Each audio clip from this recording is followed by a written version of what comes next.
नमस्कार, मी माणिक दौलत Borse, RBNB college Shrirampur, विषय अर्थशास्त्र. विद्यार्थी मित्रांनो, आज आपण इयत्ता 12वीच्या अर्थशास्त्रातील पुस्तकामधील प्रकरण क्रमांक 8 या प्रकरणातील आपण सार्वजनिक खर्च हे खऱ्या अर्थाने सार्वजनिक वित्त व्यवहारातील जे घटक आहे त्या घटकांमधील जो पहिला घटक आहे सार्वजनिक खर्च, त्या सार्वजनिक खर्चाचा आपण मागील व्हिडिओमध्ये विचार केलेला आहे. आज आपण आता या सार्वजनिक खर्चामध्ये नेमकी कोणत्या कारणामुळं वाढ होते त्या कारणांचा आज आपल्याला विचार करायचा आहे. आता खऱ्या अर्थाने दिवसेंदिवस शासकीय खर्चामध्ये वाढ होताना आपण पाहतो आणि विविध प्रकारची कामं शासनाच्या माध्यमातून केली जातात. जनतेच्या हितासाठी विविध प्रकारच्या योजना असतील, प्रकल्प असतील, त्यांच्या पूर्ततेसाठी शासनाला म्हणजे सरकारला इथं मोठ्या प्रमाणामध्ये पैसा खर्च करावा लागतो. आणि या खर्चाचं आता किंवा शासनाच्या या खर्चामध्ये वाढ का होते दिवसेंदिवस आता आपण पाहतो की सातत्याने दरवर्षी शासनाच्या खर्चामध्ये वाढ होताना आपल्याला पाहायला मिळते. मग आता ही वाढ नेमकी कोणत्या कारणामुळे होती, आता आपण त्या कारणांचा या ठिकाणी आढावा घेणार आहे. तर बघा, सार्वजनिक खर्चामध्ये वाढ होण्याची कारणं आपण आता इथं पाहणार आहे. त्या कारणांमध्ये सर्वात महत्त्वाचं आणि पहिलं कारण ते म्हणजे इथं बघा शासनाच्या कार्यात वाढ. आता शासनाच्या कार्यात वाढ, शासन म्हणजे सरकार. आता जनतेच्या हितासाठी सरकारला विविध प्रकारची अनेक कामं करावी लागतात. सरकारच्या कामांना खऱ्या अर्थाने अशी मर्यादा आपल्याला सांगता येणार नाही. एवढ्या अनेक विविध प्रकारची कामं शासनाच्या माध्यमातून समाजाच्या हितासाठी ही केली जातात. आणि आजच्या काळात सरकारला देशाच्या सामाजिक आणि आर्थिक विकासाकरिता बरीचशी कामं ही करावी लागतात. आता आपण त्या कामांमध्ये जर काही कामांचा उल्लेख केला तर आपल्याला शिक्षण प्रसार. आता खऱ्या अर्थाने आपल्या राज्यातली किंवा आपल्या देशातली जनता साक्षर व्हावी आणि शिक्षणाचा प्रसार शहरापासून ते वाड्या वस्त्यांपर्यंत म्हणजे ग्रामीण भागापर्यंत व्हावा, हा उद्देश डोळ्यासमोर ठेवून शासनाच्या माध्यमातून मोठ्या प्रमाणामध्ये शिक्षणावर खर्च केला जातो. त्याच पद्धतीने सार्वजनिक आरोग्य. आता समाजामध्ये सर्वच लोक काही श्रीमंत नसतात. जे गरीब लोक असतात त्या गरीब लोकांना आरोग्याच्या सुविधा चांगल्या प्रकारे प्राप्त व्हाव्या, त्यांच्या आजाराचं निदान हे कमी खर्चामध्ये व्हावं, या दृष्टिकोनातून सार्वजनिक आरोग्याच्या सुविधा शासनाच्या माध्यमातून आज लोकांना उपलब्ध करून दिल्या जातात. सध्या जे कोरोनाचं वातावरण आपल्या पूर्ण भारतभर आणि जगभर पसरलेले, त्याच्यामध्ये सुद्धा बऱ्याचशा गरीब लोकांना या रोगाने सुद्धा पछाडलेले. तर अशा या रोगावर किंवा या आजारावर मात करण्यासाठी इथं सरकारच्या माध्यमातून समाजाच्या हितासाठी बराचसा मोठ्या प्रमाणात खर्च करण्याचं काम सध्या चालू आहे. तर त्याच्यानंतर इथं सार्वजनिक बांधकाम. आता रस्ते, कालवे किंवा अनेक प्रकारचे इतर बांधकाम सुद्धा, सरकारी कार्यालय, या सर्व कामांसाठी शासनाचा खर्च मोठ्या प्रमाणामध्ये वाढतो. आणि मनोरंजन असेल, समाज कल्याणकारी योजना. आता समाजाच्या हितासाठी सरकारच्या माध्यमातून अनेक योजना त्या ठिकाणी राबवल्या जातात. आता यासारखं कामं सरकारला करावी लागतात आणि या सर्व कामांसाठी सरकारच्या माध्यमातून मोठ्या प्रमाणामध्ये खर्च करावा लागतो आणि दरवर्षी सरकारच्या कामांची जबाबदारी किंवा कामांचा पसारा हा मोठ्या प्रमाणामध्ये वाढतो. जसजसा काळ लोटला जातो नवीन नवीन कामं किंवा नवीन नवीन गोष्टी सरकारच्या माध्यमातून केल्या जातात आणि त्यांची पूर्तता करण्यासाठी मोठ्या प्रमाणामध्ये सार्वजनिक खर्च हा सरकारला करावा लागतो. तर पहिलं ते कारण होतं सार्वजनिक खर्चात वाढ होण्याचं, तर शासनाच्या कार्यांमध्ये वाढ. आता सरकारच्या कार्यामध्ये वाढ झाल्यामुळं शासनाचा खर्च हा आपोआपच वाढतो. याच्यानंतर बघा इथं दुसरं कारण आपल्याला सांगता येतं सार्वजनिक खर्चामध्ये वाढ होण्याचं, ते म्हणजे लोकसंख्येत वेगाने होणारी वाढ.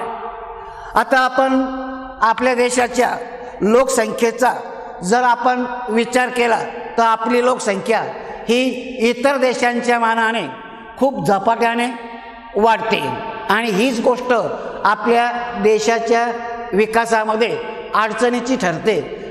खऱ्या अर्थाने बघा आज आपली लोकसंख्या 2011मध्ये जी जनगणना झाली शेवटची आणि आता पुढं 2021मध्ये जनगणना होईल, त्या जनगणनेमध्ये तुम्हाला देशाची लोकसंख्या ही मोठ्या प्रमाणामध्ये वाढलेली दिसेल.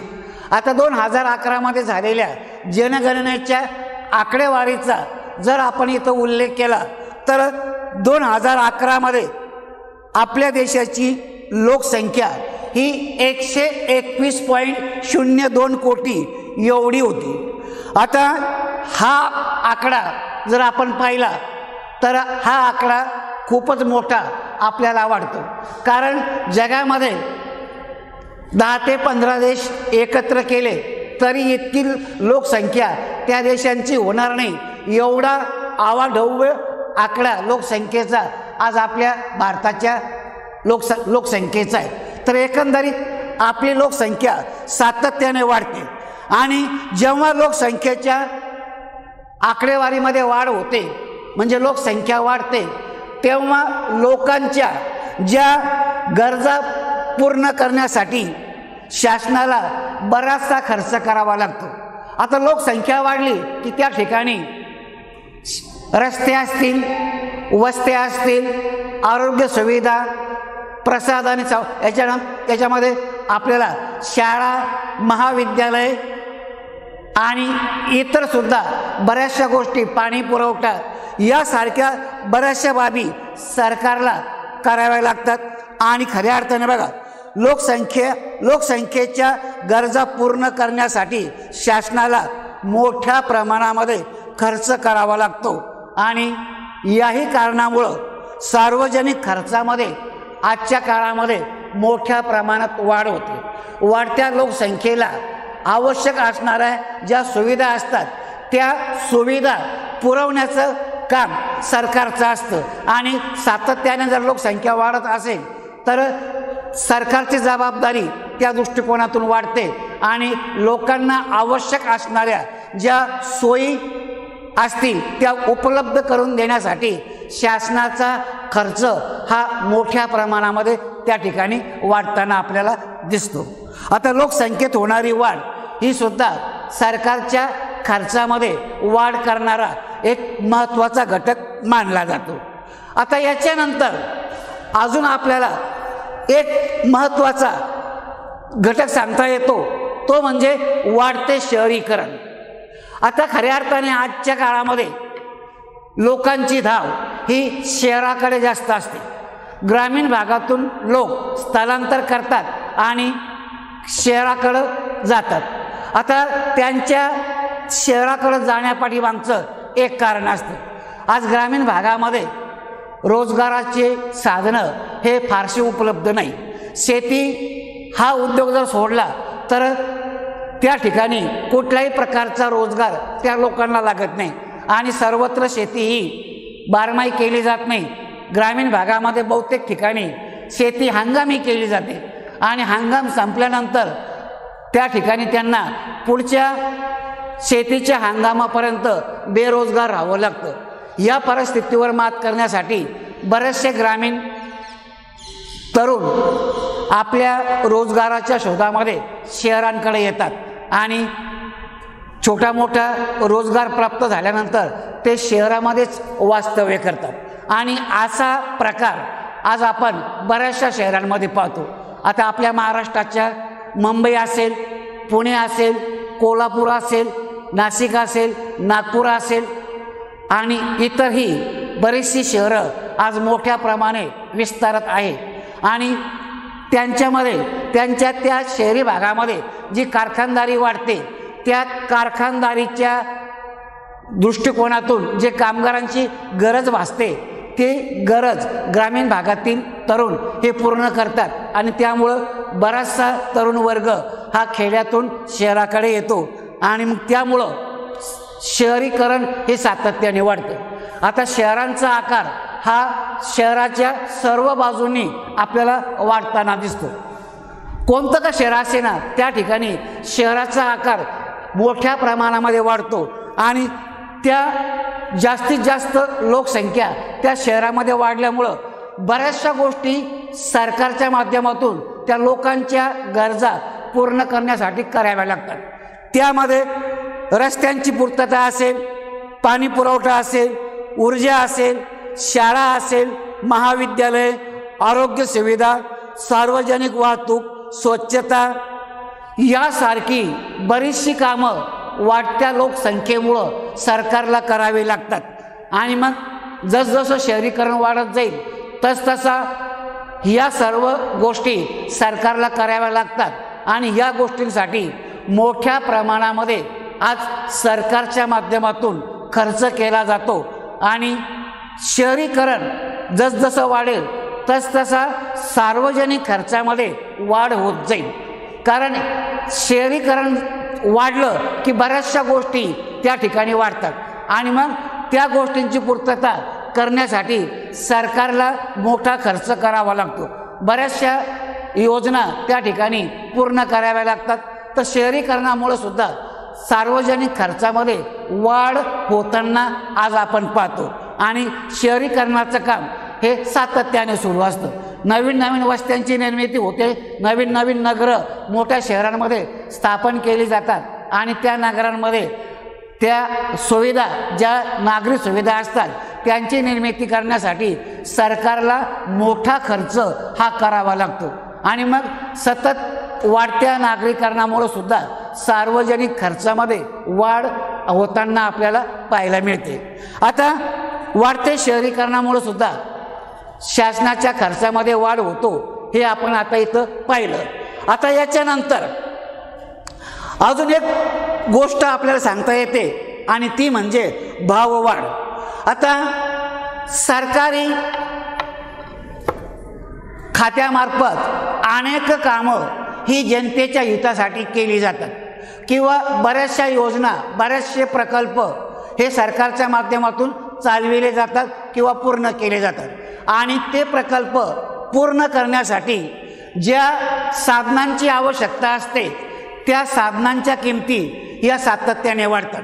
उदाहरणार्थ बांधकाम क्षेत्रामध्ये आज आपण पाहतो की सिमेंट असेल, स्टील असेल किंवा इतर प्रकारचं अजून लागणारं बांधकाम साहित्य असेल, त्या सर्व गोष्टींच्या किमती या सातत्याने वाढतात आणि सरकारला तर सार्वजनिक क्षेत्रासाठी किंवा जनतेच्या हितासाठी अनेक प्रकारचे बांधकामं, रस्ते किंवा शाळा इमारती, महाविद्यालय आणि सरकारी कार्यालय यांच्या इमारती या सर्व बांधकामासाठी मोठा खर्च करावा लागतो आणि अनेक प्रकारचं साहित्य, स्टेशनरी, फर्निचर या गोष्टी घ्याव्या लागतात आणि आजच्या काळामध्ये आपण जर या सर्व गोष्टींच्या किमती जर पाहिल्या तर मोठ्या प्रमाणामध्ये या किमती आपल्याला सातत्याने वाढताना दिसतात आणि भाववाढीमुळं सरकारचा मोठा खर्च या सर्व गोष्टींवर केला जातो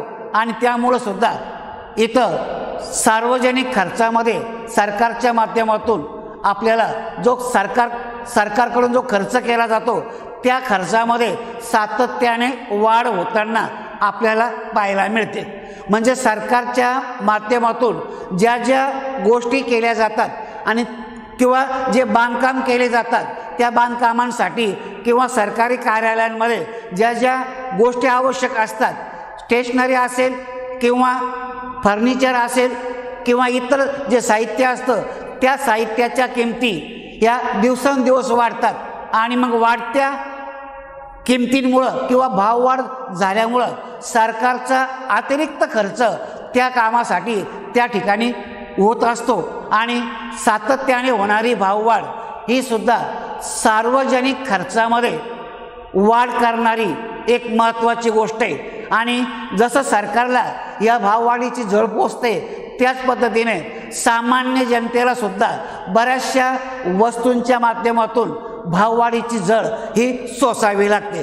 तर भाववाढ ही सुद्धा सार्वजनिक खर्चामध्ये वाढ करणारा हा एक महत्त्वाचा घटक मानण्यात येतो। नंतर बघा, आता अजून एक गोष्ट ती महत्त्वाची मानली जाते आणि ती म्हणजे संरक्षण खर्चात वाढ। आता संरक्षण ही सरकारची जबाबदारी आणि देशाचं हित हे सर्वात महत्त्वाचं असतं। आता परकीय आक्रमणांपासून आपल्या देशाचं संरक्षण व्हावं याची जबाबदारी सरकारची असते आणि सरकार या गोष्टीला सर्वोत्तम प्राधान्य देतं। म्हणजे सर्वात जास्त प्राधान्य असेल तर देशाच्या संरक्षणाला।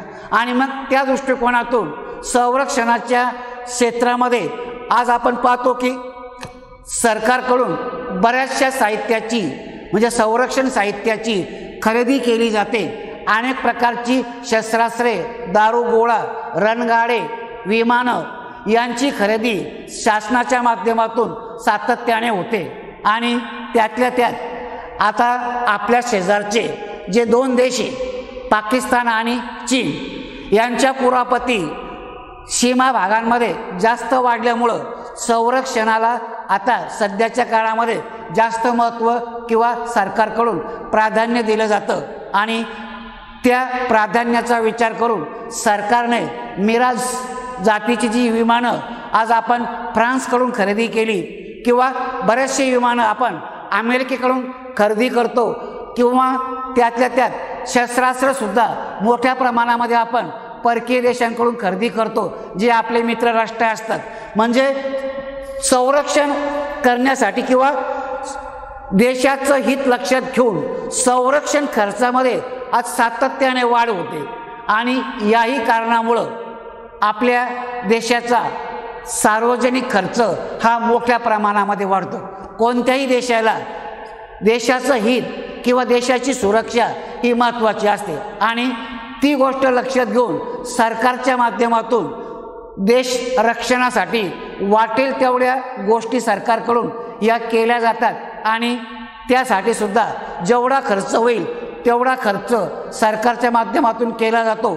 आणि सध्याचे जे संबंध आपल्या शेजारच्या देशांशी जे बिघडलेले त्याच्यामुळं आपल्या संरक्षण खर्चामध्ये आजच्या काळामध्ये निश्चित वाढ झालेली आपल्याला पाहायला मिळते आणि त्याच्यामुळे सुद्धा सरकारचा खर्च हा सातत्याने वाढतो।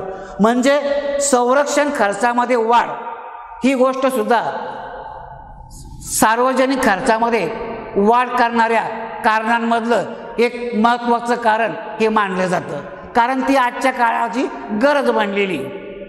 याच्यानंतर आपल्याला जे 6वं कारण सांगता येतं, लोकशाही शासन पद्धतीचा प्रसार।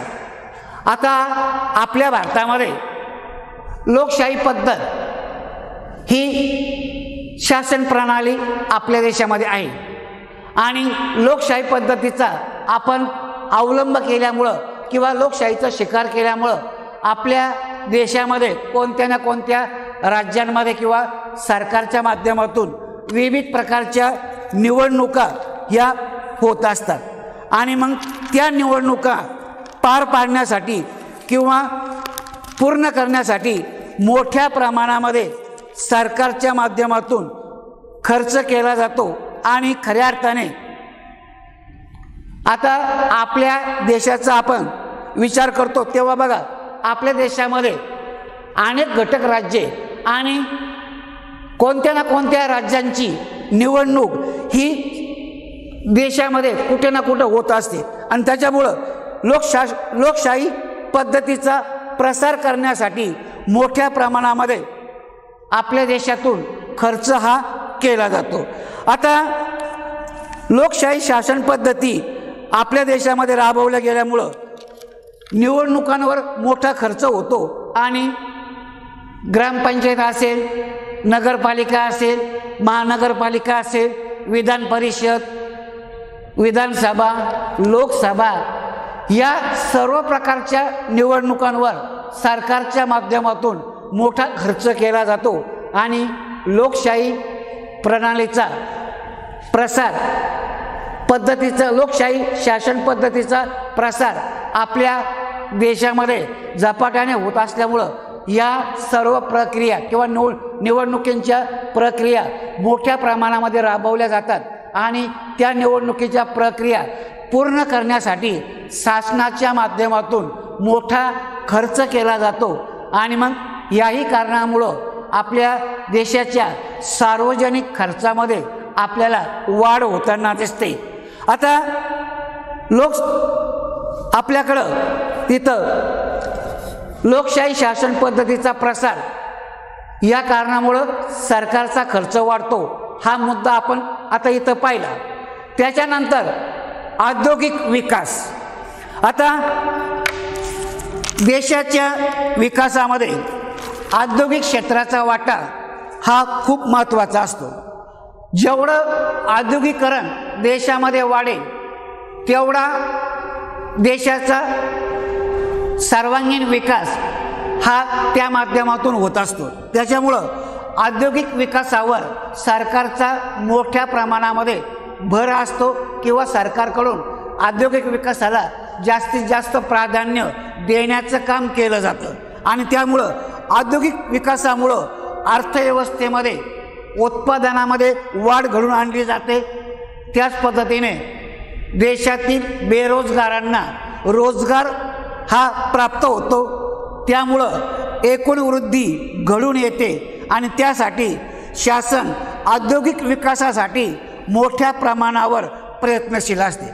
म्हणजे देशाच्या सर्वांगीण विकासासाठी सरकारकडून औद्योगिक क्षेत्राला चालना देण्याचं काम हे केलं जातं आणि जिथं जिथं औद्योगिक क्षेत्राची वाढ होईल त्या ठिकाणी शासनाचा मोठ्या प्रमाणामध्ये खर्च हा होत असतो आणि त्या खर्चातून उत्पादनाचं वाढीचं काम हे केलं जातं। रोजगार वाढीवर जास्त भर त्या ठिकाणी दिला जातो आणि एकंदरीत आर्थिक वृद्धी आर्थिक विकास हा घडून आणण्यासाठी औद्योगिक क्षेत्राची वाढ करणं हे तेवढंच महत्त्वाचं असतं आणि त्यामुळं या औद्योगिक विकासासाठी शासनाच्या माध्यमातून मोठ्या प्रमाणामध्ये खर्च केला जातो आणि विविध योजना शासनाच्या माध्यमातून औद्योगिक क्षेत्रामध्ये राबवल्या जातात।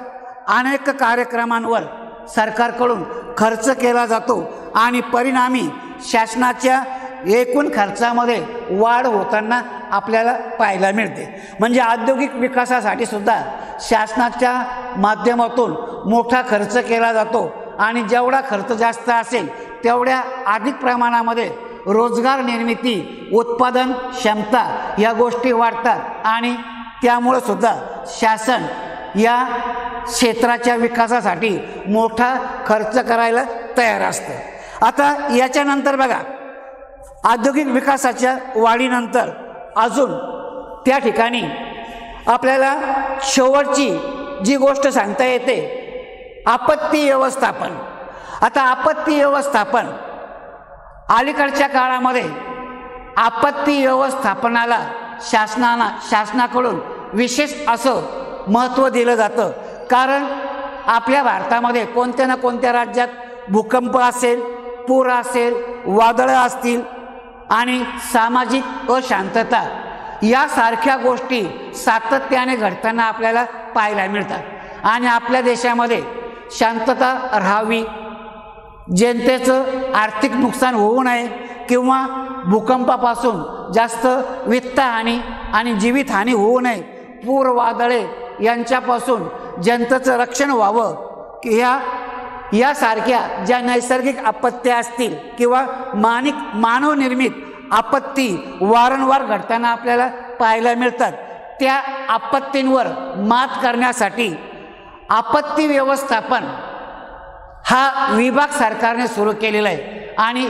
या विभागावर सुद्धा मोठ्या प्रमाणामध्ये सरकारकडून खर्च केला जातो। आता आपत्ती व्यवस्थापनावर मोठा खर्च सरकारला करावा लागतो आणि सरकारचं प्राधान्य असतं की देशातील जनतेचं हित साधणं किंवा आपल्या राज्यामध्ये ज्या ठिकाणी नैसर्गिक परिस्थिती अशी भयानक होते तेथील लोकांचं रक्षण करणे, त्यांची मालमत्ता असेल, त्यांचं जीवितहानी असेल जास्तीत जास्त कमी कशी होईल हा दृष्टिकोन डोळ्यासमोर ठेवून त्या ठिकाणी आपत्ती व्यवस्थापन हे स्थापन करून या दृष्टिकोनातून जास्तीत जास्त खर्च सरकारचा होत असतो आणि आपत्ती व्यवस्थापनाचा चांगला फायदा आपल्या देशातील विविध राज्यांना आपल्याला झालेला दिसतो। म्हणजे भूकंप, पूर, महापूर, वादळं आणि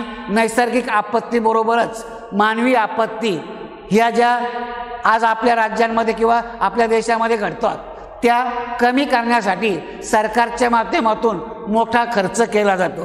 तर विद्यार्थी मित्रांनो, आपल्या या खर्चाचा आपण सार्वजनिक खर्चाचा विचार आपण या व्हिडिओमध्ये केलेला आहे। तर सरकारचा सार्वजनिक खर्च हा का वाढतो, तर सरकारचं आपण एकंदरीत काम पाहिलं तर सरकारच्या कामाला मर्यादा नाही, एवढ्या मोठ्या प्रमाणामध्ये सर्वच क्षेत्रामध्ये सरकारचा सहभाग असतो आणि या सर्व गोष्टी सरकारच्या माध्यमातून पूर्ण करण्यासाठी सरकारकडून मोठा खर्च केला जातो आणि सरकारचं कर्तव्य असतं की आपल्या देशातील नागरिक किंवा आपल्या राज्यातील नागरिक हा सुरक्षित राहावा किंवा त्याला शासनाच्या सर्व योजनांचा लाभ मिळावा, त्या दृष्टिकोनातून सुद्धा सार्वजनिक खर्चामध्ये आजच्या काळामध्ये आपल्याला वाढ होताना दिसते।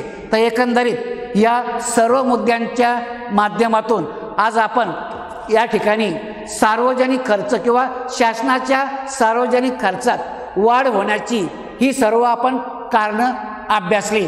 तर एकंदरीत या सर्व गोष्टी आपल्यासाठी महत्त्वाच्या आहेत। विद्यार्थी मित्रांनो, आपण आता या ठिकाणी थांबू।